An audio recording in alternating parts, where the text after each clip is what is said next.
guys, welcome back to my channel. So this video, quite a lot of people have asked me for, like in the past, and just like recently when I've been sort of asking what people would like to see. So as you can tell by the title, this one is going to be about mum life, some mummy diaries, and the story of how I found out I was pregnant, and just kind of like the details and some information about the dad and stuff like that. So it goes back to 2 years ago now, back in 2018. I was basically talking to this guy. It was one of them ones where like you talk to someone online and you kind of just like, you never meet up, but you just keep talking and talking, like now and then, like you'll talk for a bit, they'll disappear, come back, you'll talk again. He lived kind of near it into London, and we both were kind of in and out of jobs. We kind of just never really met up. That went on for kind of like two years or so, like back and forward, like talking on and off all the time, but never actually kind of advancing and just meeting. And then eventually, it comes to not last year, year before, so 2018, about sort of like April, May time, and he messaged me again, and we started like talking, and he said like, I've got a proper job now, like we can meet up, blah blah. I was like, okay, don't think you will, but I'll just give you the benefit of the doubt and, you know, see if you actually do like advance on that or not. So kept talking to him, kind of just thought, I'll just talk to you, we'll arrange something. I know you won't do it, you'll cancel, but you know, like we'll see, isn't it?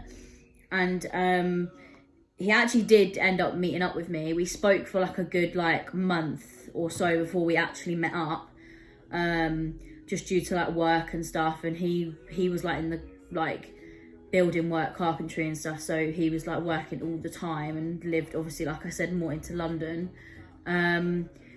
We met up, had our date at Spoons of, like, God, I love Spoons.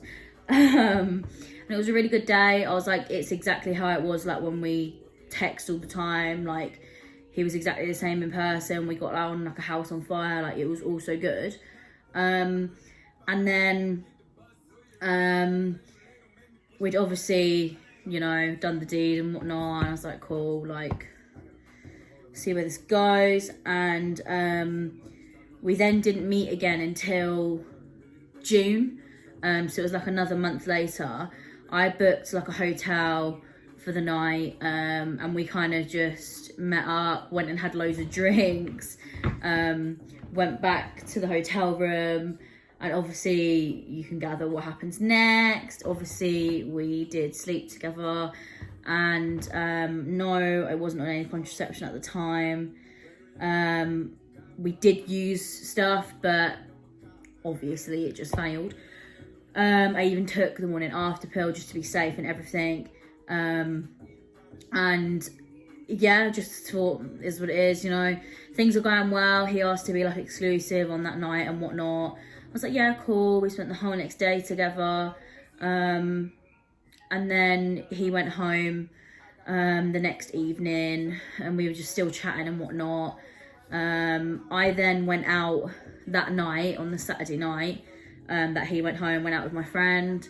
And I don't know, like the day after that, like text messages just started to get like really dead. Like he was taking ages to reply, or he was just being dead conversation. Like it was just weird. I was like, okay, so we're like seeing each other now, kind of like exclusive, but you're not talking to me. I was like, okay, this is all a bit weird. Kind of just sitting there thinking, okay, like have I just been used again? Like what's going on here? I've had a lot of failed fucking boys in the past. Like the amount of times I've tried to see someone and it's like, I just want fun, all the same shit. I was like, I'm bored now. I just want to be with someone. And as you can imagine, you know what comes next. He just disappeared. I messaged him like 3 times and had no reply. I was like, okay, that's that then, whatever. I was like young, I was having fun, I just carried on going out, like started talking to other boys and just ignored it. It then got to like the week before my period was due. And I just kind of, obviously I thought nothing of it at the time because I didn't know, but I just started feeling really nauseous in the mornings, like on my way to work, and I was like, like, that's weird. But I just put it down to the fact, okay, I've woken up, not eaten, it's like 6 a.m, and I'm like taking my 2-hour journey to get to work. I'm obviously just feel a bit iffy. Thought nothing of it, and then over like the next week, so like I didn't realise I was late on my period, but I hadn't come on, and I was actually like in my week late. And I was still going to work. It just got worse and worse kind of as time went on, and I was like, okay, this is really weird. Didn't know what was going on. Didn't even think like I could be pregnant. Like, obviously I slept with him on the 8th of June, and this was now like a month later, so way into July. Literally thought nothing of it. Kept feeling sick. It got worse and worse. And then I was in the car one day with my friend, Emma, and we were just kind of driving along, just doing our thing. Like, we always used to go on drives and stuff, like in the evenings, just to catch up and chill out, go to McDonald's, you know, just do whatever. And we were just literally driving down the A414 and like by Starbucks, and I literally just turned around to her and said, Emma, like, I think I might be pregnant. And she was like, what? And I was like, yeah, I know it's really random. I just think I'm pregnant. Like, I don't know why. I just, obviously I slept with Matt like a month ago, and things just feel weird, and I've been feeling sick. And then I'd looked it up previously, and I realised, shit, I'm actually a week late. Like, I haven't come on my period. I was like, okay, I'm going to leave it another 3 days and see like what comes of it, if I come on or not. Obviously left it another 3 days, didn't come on. So now I'm a week and a half late, and I was like, right, fuck this shit. Let's like get a test and like do this thing and see what it says. I was sweating. I was shitting myself. I was so scared. I was like, oh my God, like, what if this is like actually positive? I'm sitting there thinking, oh no, it can't be. Like, obviously I'm just late. But bearing in mind, my cycles were always on time. I was never late. They were always regular. I was like, kind of had a deep feeling in my heart. I was like, something's not right. So I did just literally some Wilco's pregnancy tests, like nothing major. And best believe I look back, and there's literally 2, if you know, obviously know how pregnancy tests work, you have to have 2 pink lines, or if it's a blue test, 2 blue lines for it to be positive, and they were bold as day, like, you are pregnant. I was like, shit. I think the first person I told was Emma, and my friend Kira, I think, and then obviously I told my mum. My mum was just like, you know, I'll support you, whatever you want to do, like, I'll always be here, I'm gonna help you through it. Like, sit there and kind of make a little list of like the pros and the cons, like what the good things, the bad things, like if you actually want it, like what you want to do, just sit and think. And obviously I was like, oh my God, I've got to tell Matt. I haven't spoke to him for like a month, like what's going to happen. I previously remembered that he had said that he didn't like want kids like anytime soon at the moment and stuff like that. And I was like, oh, for God's sake, like, this isn't going to go well. Everyone else was supporting of me, like, of course. I think I left it another week after I'd found out. I went to the doctors. They said, you're about like 6 weeks now. Booked me in for my like appointments and stuff, and just said, you know, go away, have a think. I think literally that day after I found out, my mum was actually at my grandparents in Norfolk, and she booked me a train ticket, and I literally got on the train, spent 6 hours on the train, It was like delays as well, which was just not needed. Obviously I was feeling sick, it was horrible, I was upset, I didn't know, I just wanted my mum. Went all the way to Norfolk, met her at the station, and I spent 3 weeks, 2 weeks out there, and then 1 week back at home thinking. And it was literally whilst I was at my nan's, I was like, right, I need to tell Matt.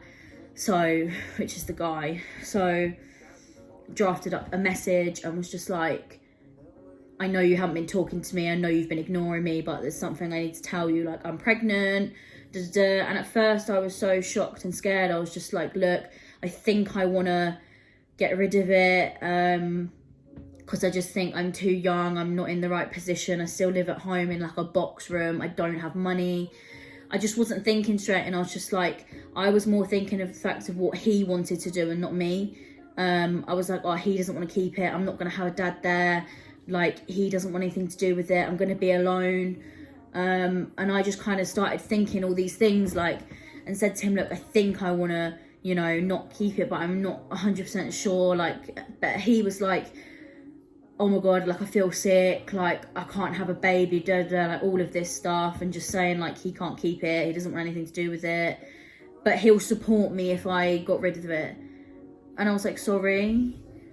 So he was saying basically that he'd support me if I wanted to get rid of it, but if I wanted to keep it, then he would have nothing to do with it, and he wouldn't want it. And I was just like, I was kind of hopeful in the fact that maybe it would be a different answer, and just maybe that he'd turn around and be like, you know what, we can do this. But he didn't. It was very much like, no, not happening, not having it. I'll support you and come with you if you want me to. Like, I want to help you, I want to be there for you to get rid of it, but wouldn't be there for me to keep it. I was like, you're actually just disgusting. Like, I can't deal with this. I'll talk to you when I've, like, you know, sorted stuff out and what I want to do and so on. And he was like, okay, that's fine. And I kind of took another week, just sort of thought around it, and I was like, actually, you know, I don't want to get rid of this baby.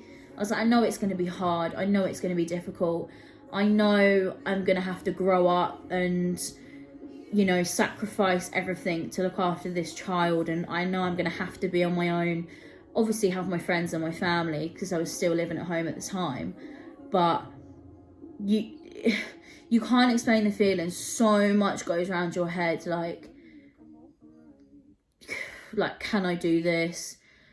Like, am I able to do this? Like, am I going to be judged? Like, it's honestly, being a young mum, like, there's so much pressure to just think about things and just be like think about everything at once. And it took me an actual month to, like, properly figure out, like, what I was going to do in this situation. And then it was a week later, I then kind of drafted a new message to him. I was still at my nan's at this point, and I just sent another message to him saying, look, I'm really sorry, but this is not what I want. I was like, I want to keep this baby and I want to do this on my own. Whether you want to be involved or not, the door's always going to be open in the future if you change your mind. Like, I don't like condone what you're doing, but if you do want to be involved, you have a right. You are her father, his or her father. Like, you can come back at any time. Like, the door is open. I'm not going to be one of them people that stops a parent just because they decided they were too young at the time, even though I hate the fact of that. So he basically turned around and said, well, I'm sorry, but if that's the case, I can't have anything to do with you or the baby. My friends can't know, my family can't know. Basically, yeah, I've got to be invisible with the child, and his name can't be tracked back to any of it. And I was like, okay, like, whatever you fancy, like, if that's what you want, then I'll accept that, and I won't mention your name, I won't give your details, you can just do your own thing and you have nothing to do with it. And he was like, okay, cool, good luck. I was like, thanks.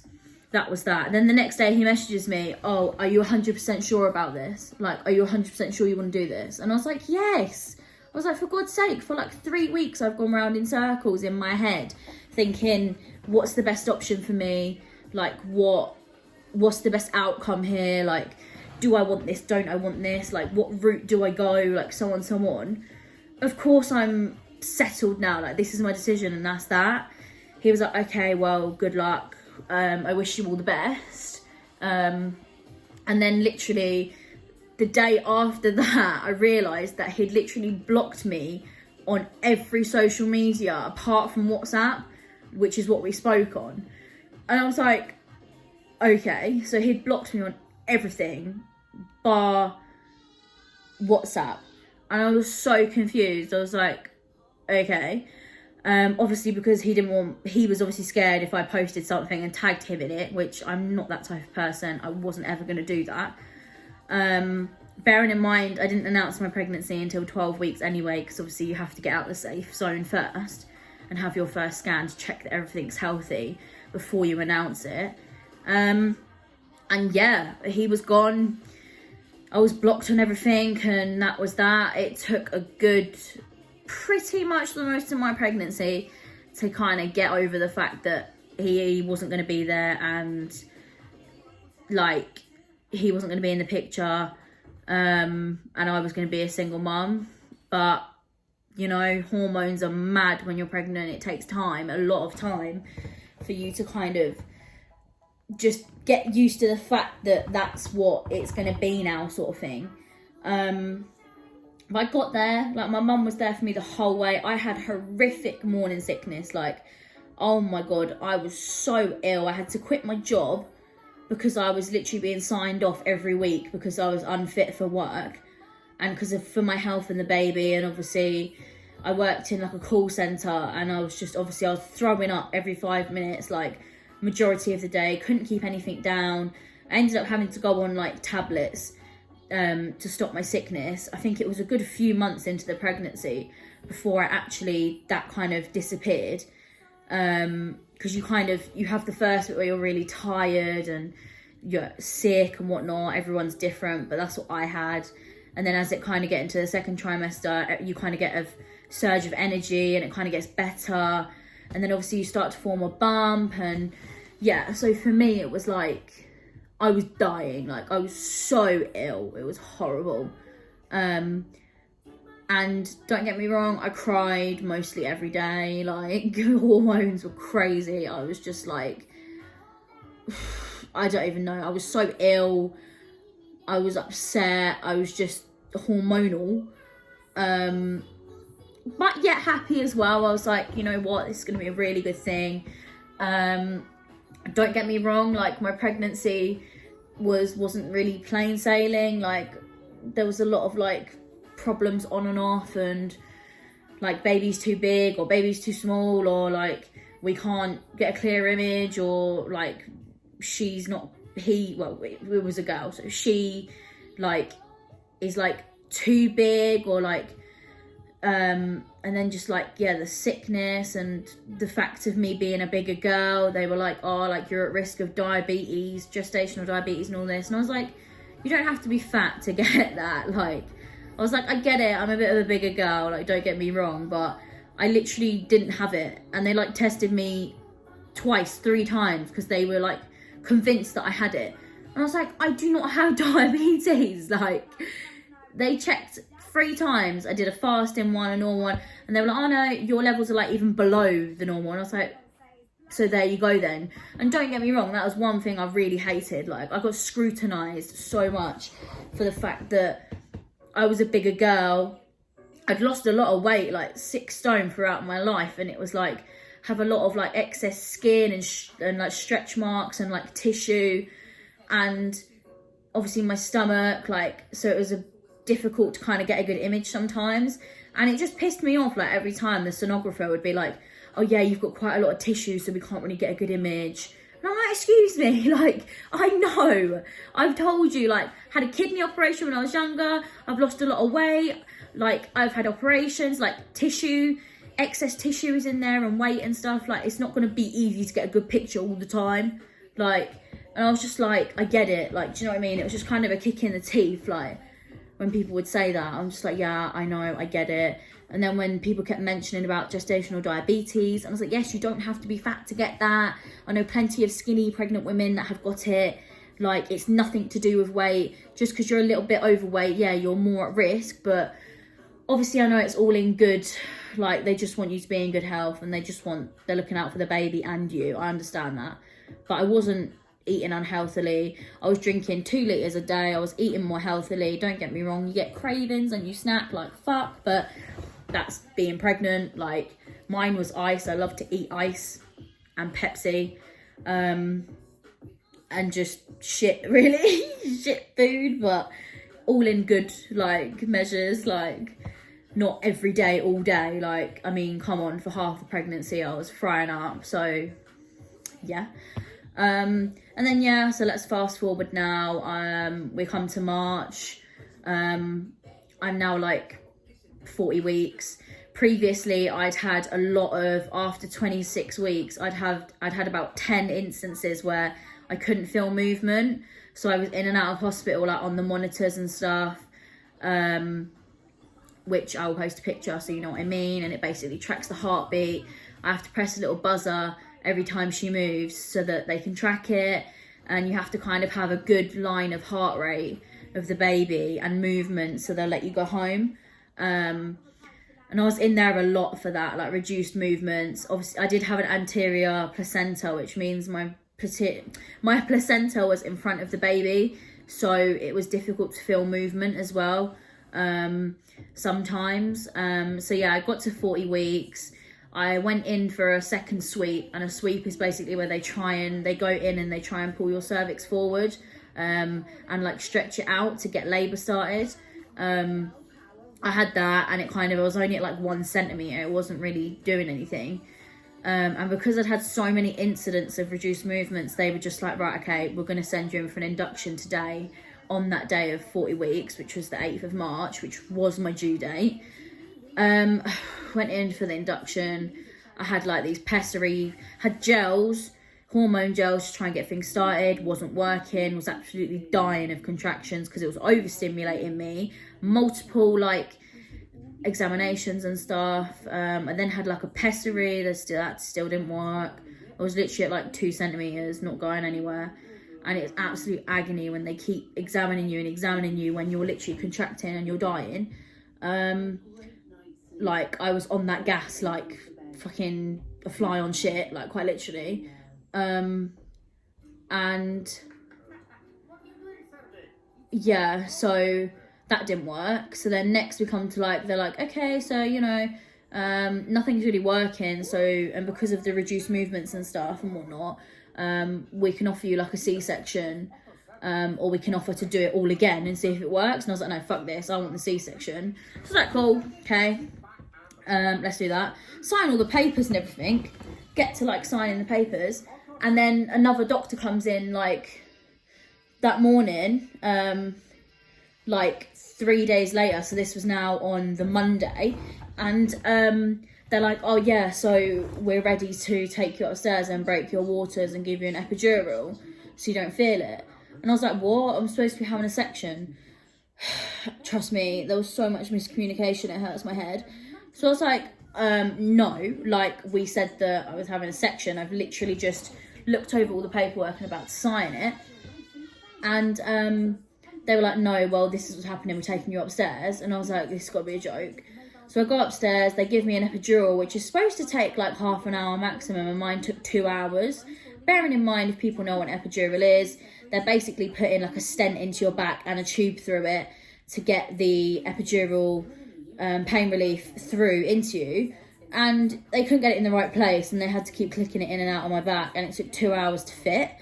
Then they go ahead and break my waters and then put me on a hormone drip. And this thing literally doubles like every half an hour, and it is fucking strong. And best believe, I was literally like the exorcist on the bed after a few hours. After about 8 hours or something. Like, we're talking like late Monday night now, going into Tuesday. And I'm like literally like jumping off the bed, like having contractions, absolutely dying. Like, the midwife I had was absolutely disgusting. she was supposed to be pressing my pain relief button because I was obviously really in a lot of pain, and I had a block in my epidural, so half of my body, the whole left side, I could feel everything, but my right side was numb because it wasn't in the right place in my back. And she was supposed to be pressing it and she wasn't, and the anaesthetist came back in and was just really pissed off because she wasn't pressing it, and now had to like redo the whole thing again to like get me back up to the pain relief where I was before. She was rude. She was saying I was being a drama queen. She was leaving the room every 5 minutes when she was supposed to be staying with me. She was just horrible, basically. And yeah, it just got worse from then on.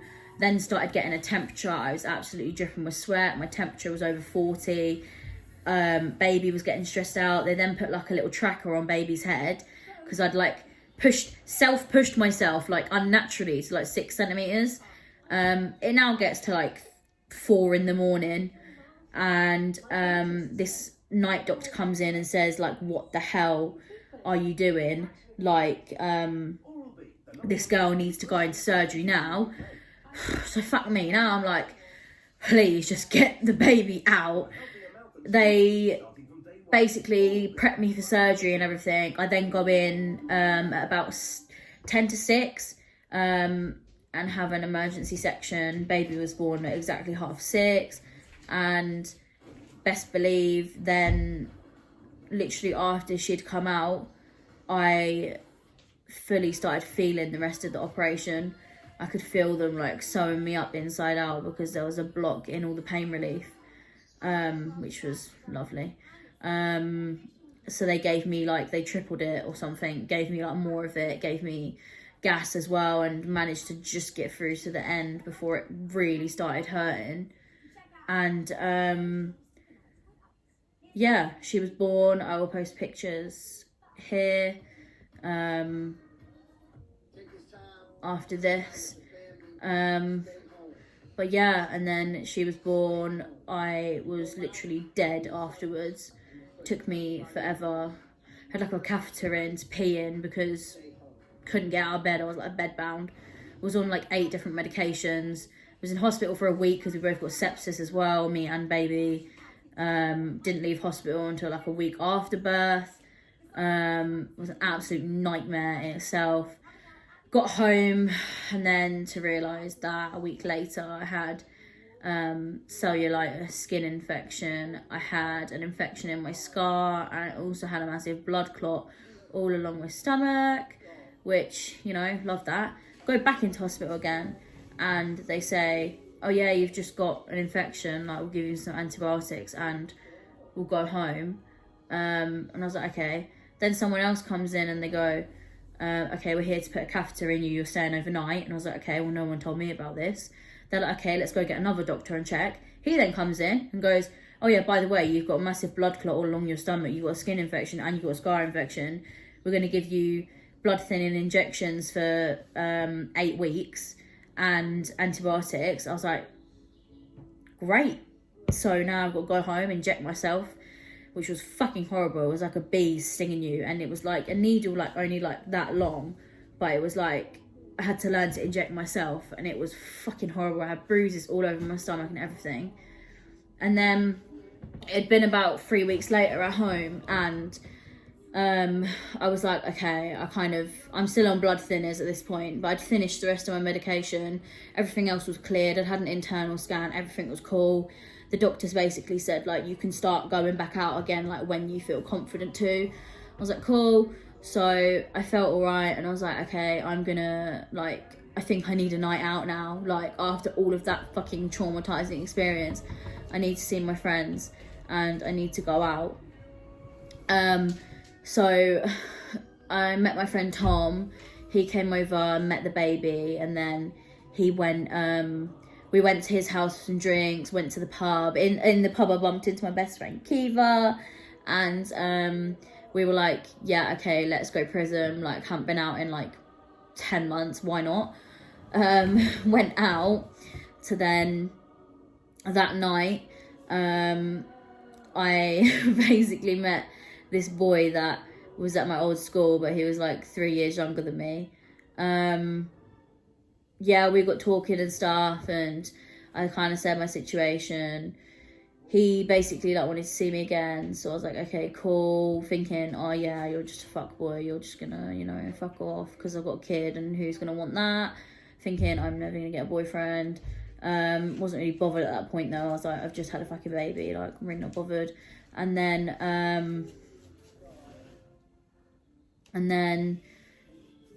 yeah, we started talking. It was actually, funnily enough, Mother's Day the next day. And I was going to my nan's, so I went to my nan's with baby and my mum. We carried on talking, and then the following Wednesday we went on a date at Spoons again. As you can tell, I love that place. And all went well. We just like really got on, and it was just like natural. Kept seeing each other. About 2 weeks later, we were just like, okay, cool, like let's just, you know, be official now, because we're basically just going that way. So then we actually became a couple. Bearing in mind this was literally like 5 weeks after I gave birth, so you know, a lot of fucking shit happened in that time. And yeah, so then he was obviously only 18 at the time. He was like, look, like, I don't mind the baby, but I just don't really want to be involved yet. I just want to kind of get used to the idea of us, and then kind of introduce her in, and then get used to that. I gave that about 2 weeks, and it got to the point where my mum obviously had to go back to work, and baby obviously had to be with me in my room. So when he came round, she was obviously there, so kind of couldn't really avoid her. And I was like, look, you know, it's two of us, like you might have to be introduced a little bit earlier, because I can't really do much about it. So it turned from being like, okay, get involved after 7 months, which was going to be literally impossible anyway, to like, I came back in the room one day and he was literally just like holding her, and I was like, what are you doing? Thought you didn't want to be like involved yet. And he was like, oh, I just couldn't, like she was so cute. And basically from then on it was, and I'll post some pictures here, from then on it was basically just like, he just kind of fell in love with her, and they just kind of, it just became normal. Like it just became as if she was his like real baby over time. And then it's like, yeah, like here we are, like just over a year later. Mia's over a year old now, and he's been there ever since, really. So since worrying like before that, go away.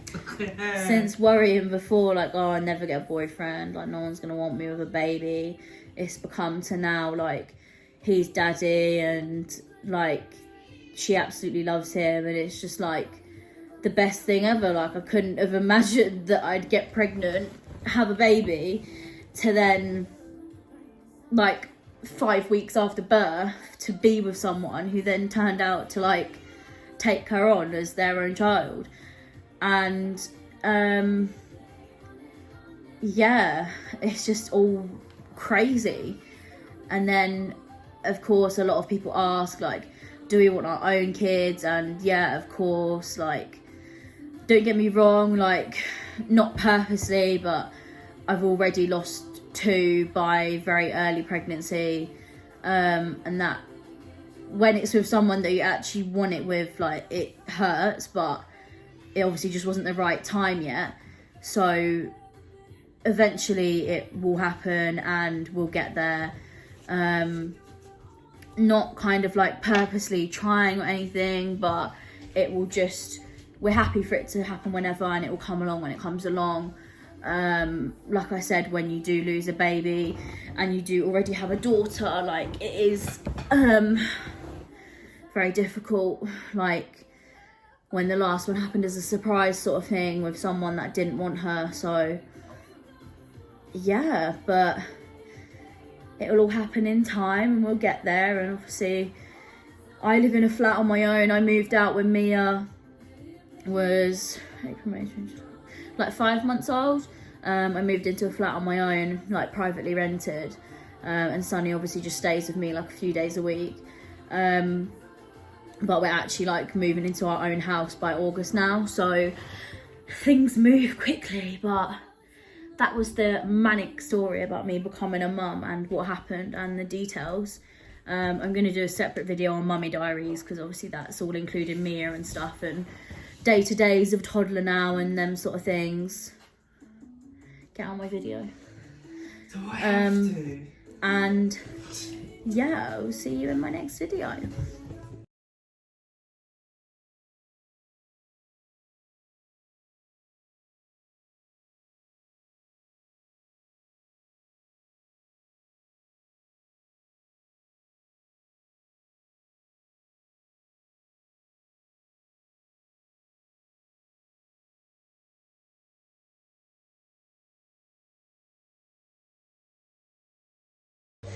Come here. Yeah!